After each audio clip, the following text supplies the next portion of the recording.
Hey Susie, thanks so much for joining me on this call. I'm really excited to highlight your experience of working with us at Unleash the Knowledge with your book promotion for your book. Let's kick off with just kind of learning who you are, the work you do, and what your book's all about for those listening. Sure. So thank you for having me. I'm so glad to be here. My name is Susie DeVille. I am the founder and CEO of the Innovation and Creativity Institute, and I help entrepreneurs and visionary leaders connect with their creativity, home in on who they truly are, and unlock their entrepreneurial potential. And I'm also Love it. the author of Buoyant, The Entrepreneur's Guide to Becoming Wildly Successful, Creative, and Free.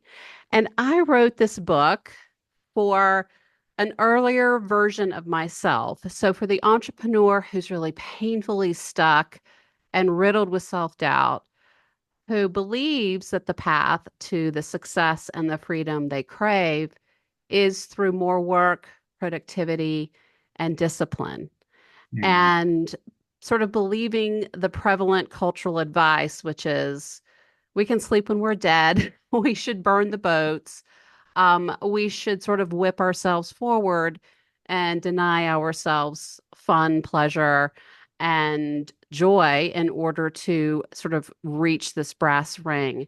And I show in the book a much easier and very surprising path, and it's all about tapping into our inspired creativity and remembering what it is that brings us alive and Mhm. leveraging all of that to enhance our energy and our ability to problem solve and tap into our intuition. I love it. Well, Buoyant for me was really great because I think we can be inundated with the next shiny object or the next funnel or the next way to grow our business, but to know that you kind of have all you need within you and just need to tap into that creative side of you could be all you need to get to the levels you want to get to, I think was like a great reminder that I was looking for, and that's definitely pronounced in your book. So I love that you wrote it. Thanks for spending the time. And obviously, I think writing to your younger self is always a great way to create anything that's creative, to help that next person who might be in your position. But I think what's interesting about our relationship and the work we did with this book promotion is the book was already out for a year when Mhm. most of my clients will come to me right before launch, the day of launch, which is always funny. A couple days after launch, when they're like, "Oh crap, I just published this book. I'm not Tony Robbins or Oprah yet. I need to apparently do something. I need to go market this." But you still see the value 2 years later. We just came up on the 2 year anniversary in September of giving life back into this book. You haven't ran to writing book number two yet. So talk me through kind of what the situation was for you marketing this book, promoting it before we got in touch, the first kind of year post launch. So I was just going along just beautifully about, I would say, at the 10-month prior to launch mark. And I'm creating new programs. And I built something that I'm insanely proud of. That was my first masterclass associated with the book, which is called The Sketchbook Entrepreneur. And that was hugely successful. And I ran it a couple of more times before I actually launched the book. I did other workshops and webinars. I reached out to my sort of inner circles and my spheres of influence, and we came up with some creative things to do that were a combination of coaching packages in exchange for bulk orders and getting the word out and being on my launch team. So all of that was kind of going along great. And I had great pre-sale numbers on Amazon. And then probably at about the 3 month mark prior to launch, something happened to my brain, which was I started to sort of pay attention to what everybody else was doing with their Mhm. book launch. And I did the classic thing that I tell people not to do, including what I tell people to do in my book. I did all the things. So I got off track. I lost focus. I started to believe that what everybody else was doing was what the right thing was and what I should be doing. And so there was about a 3 week period where I was just completely anxiety ridden and just exhausted and off track. I was out of alignment. I had lost the touch with all the fun things about marketing and promotion that I enjoy, and all the things where my superpowers lie, which have to do with teaching and coaching and helping people blast through limitations with mindsets and protecting their boundaries and their energy. All of that just went poof.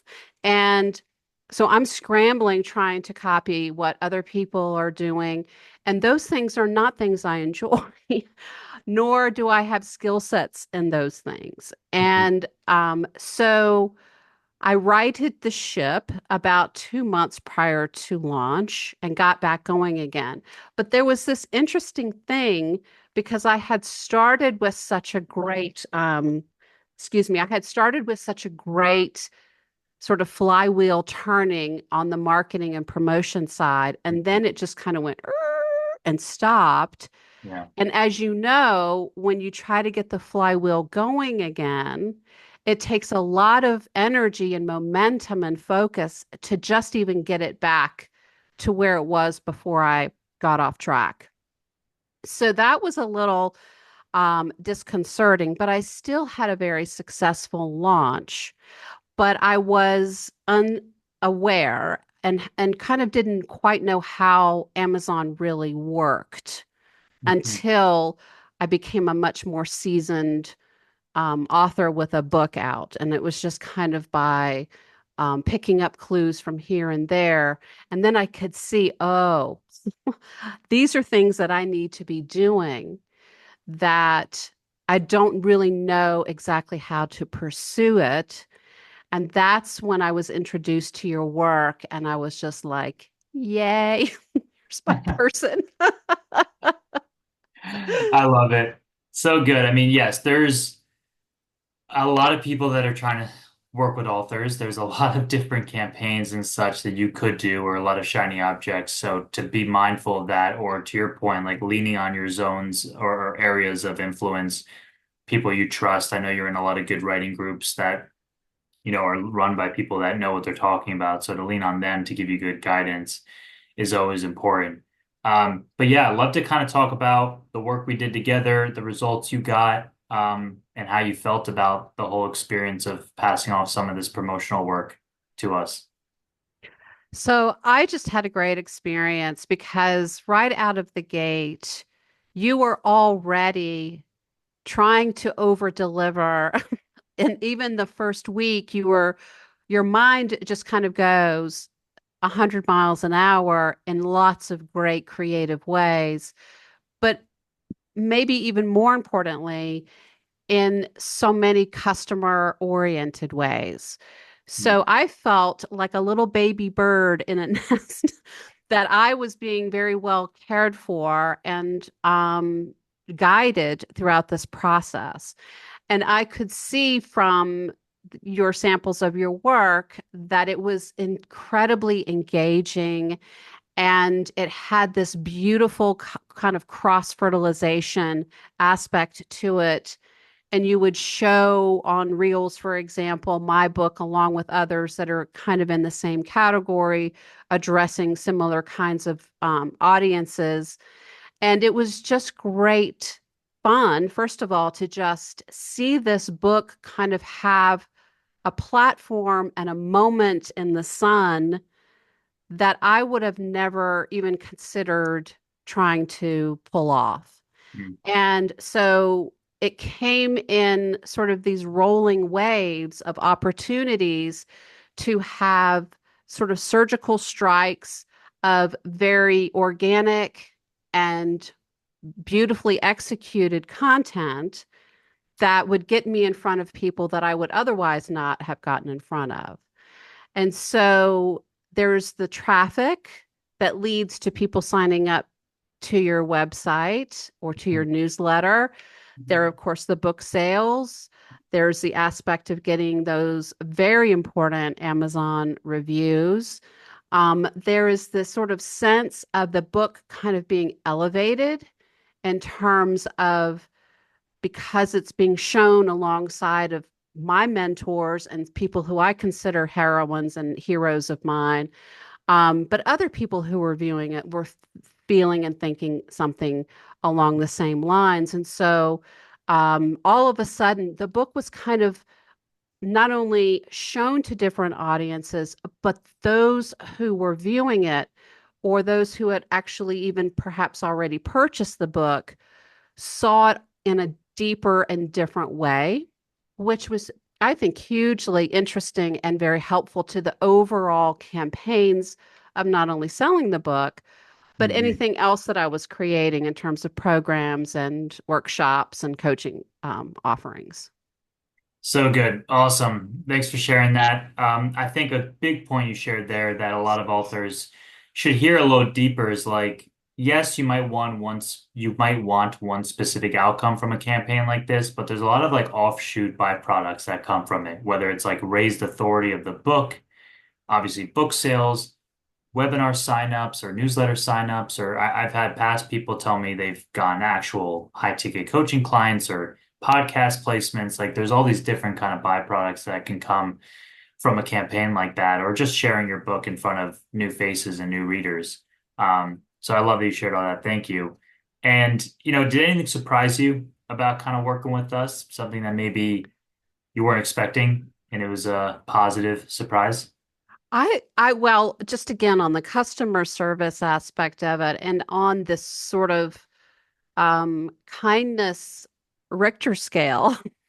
You would if the machine were hooked up to you, there would just be a lot of black ink, in a good way. Love it. Because I think that anyone who works with you gets to know you as a colleague and a friend, and trusted advisor is going to be able to see how genuine your heart is and how many dreams of your own that you have so that you understand this person who has created this book and the work that went into it and the passion that went into it. You get it because that's what you're doing.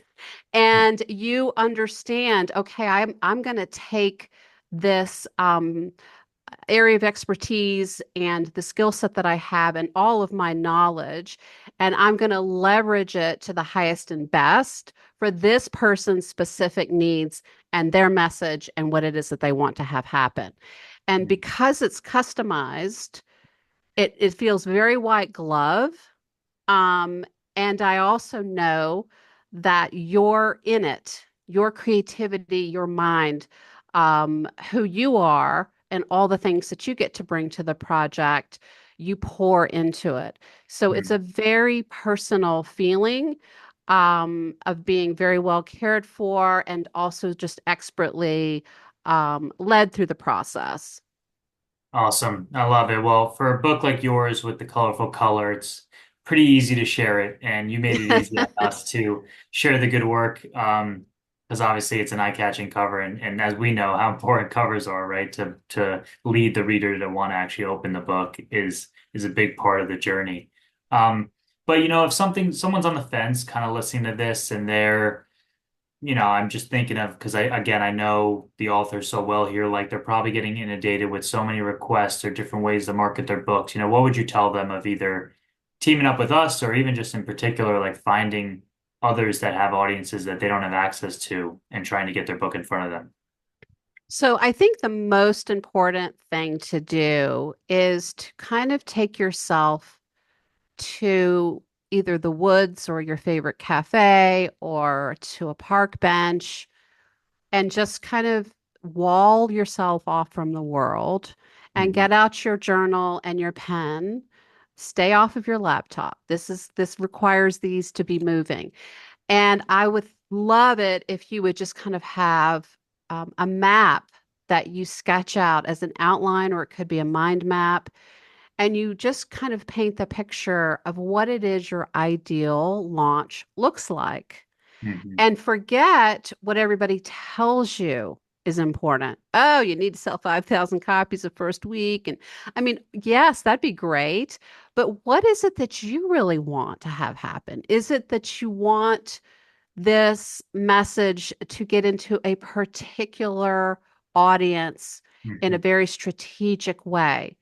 Do you want to attract your ideal client, and use and leverage your book and its message in order to just win them over and help them on their journey. And then you can give them ideas on what can be next in terms of how you might work together. What is it exactly that you are hoping for? And then look at, okay, now I know what I want to have happen. What part of this do I love to do?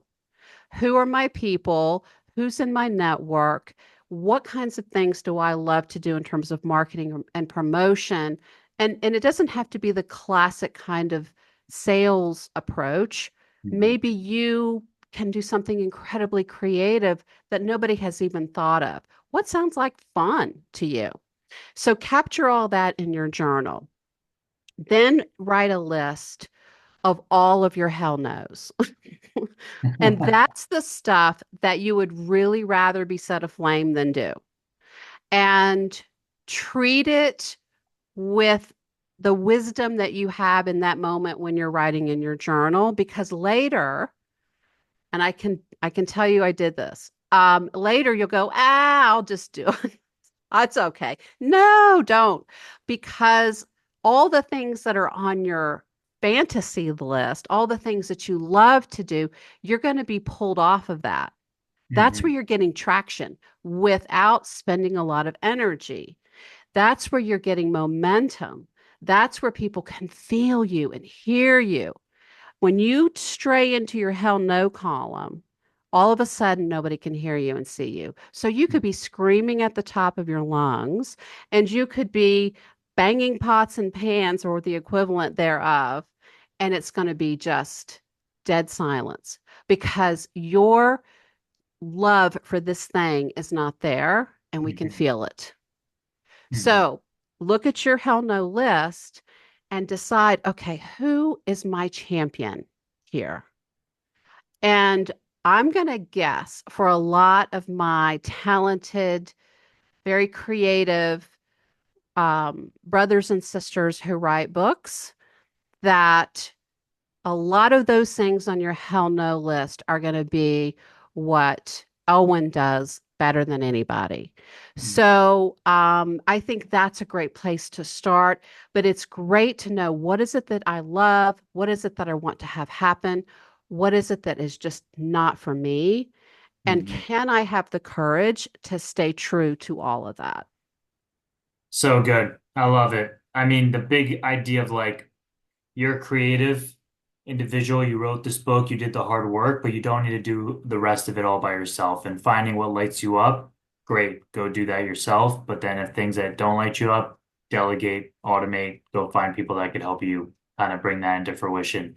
But yeah, to your point, like if you're doing the hell no stuff, not only are you exhausted and burning out, but the effectiveness scale is just completely all the way on the left-hand side. It's not getting to the right side where we really want to be.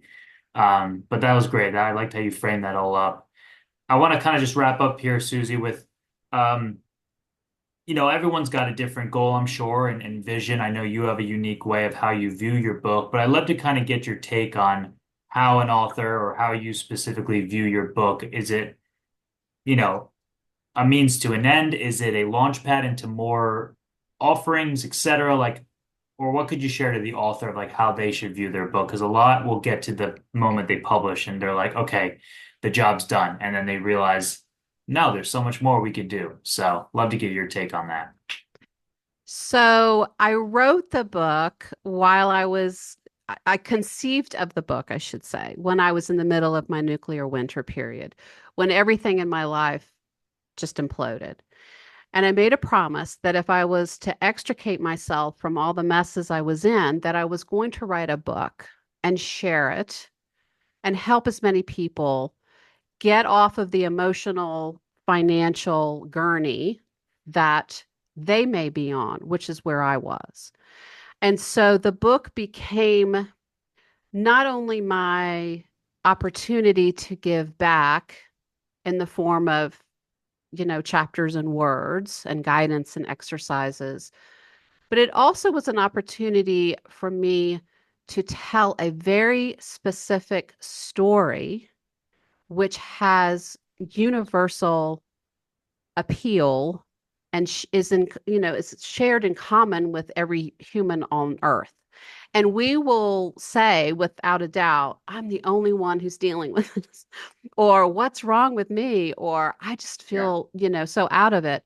So it was an opportunity for me to put everything into one volume, and I can take you from wherever you are, from whether if you're on the gurney, I gotcha. I'm going to give you something you can do for 5 minutes that will help. And it's a process of taking you from wherever you are through an ever sort of evolving and becoming.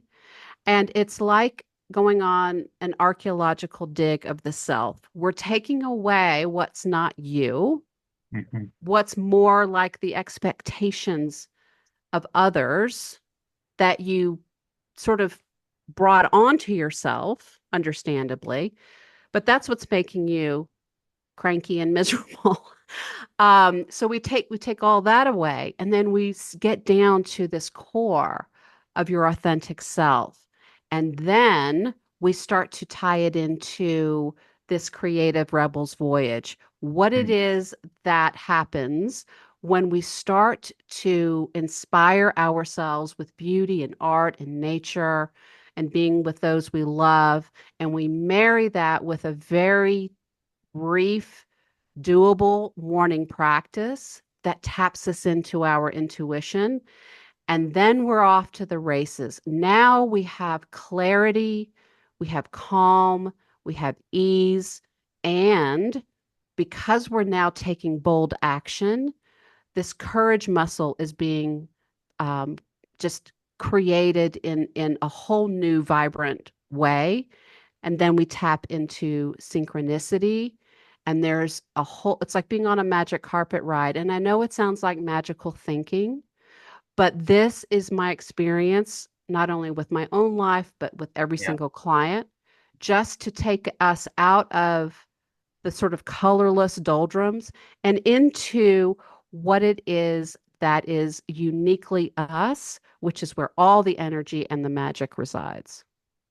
So good. I love it. I love it. Well, get Susie's book, whether you feel like you're a natural creative person or you're the complete opposite, because it's going to help you in both ways tremendously. I mean, I love that deep archaeological excavation or something you might have said that's so deep. I Yes. love that. But Susie, it's been great working with you. So great sharing your book. Obviously, we'll continue to share the good wealth of the book, and love that you're still pushing the book so strongly 2 years later. And I know you're going to continue to do so. But we'll talk to you soon. And until then, we hope you have a great day. Thank you so much. And I appreciate all that you have done for me. I really, really appreciate it.